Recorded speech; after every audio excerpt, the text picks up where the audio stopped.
యోనా గ్రంథము 3వ అధ్యాయము. అంతట యెహోవా వాక్కు రెండవ మారు యోనాకు ప్రత్యక్షమై సెలవిచ్చినదేమనగా, నీవు లేచి నీనెవే మహాపురమునకు పోయి నేను నీకు తెలియజేయు సమాచారము దానికి ప్రకటన చేయుము. కాబట్టి యోనా లేచి యెహోవా సెలవిచ్చిన ఆజ్ఞ ప్రకారము నీనెవే పట్టణమునకు పోయెను. నీనెవే పట్టణము దేవుని దృష్టికి గొప్పదై 3 దినముల ప్రయాణమంత పరిమాణము గల పట్టణము.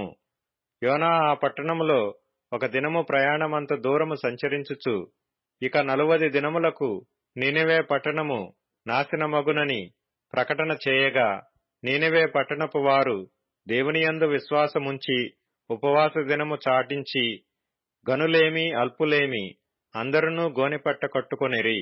ఆ సంగతి నీనెవే రాజునకు వినబడినప్పుడు అతడును తన సింహాసనము మీద నుండి దిగి తన రాజవస్త్రములు తీసివేసి గోనెపట్ట కట్టుకొని బూడిదలో కూర్చుండెను.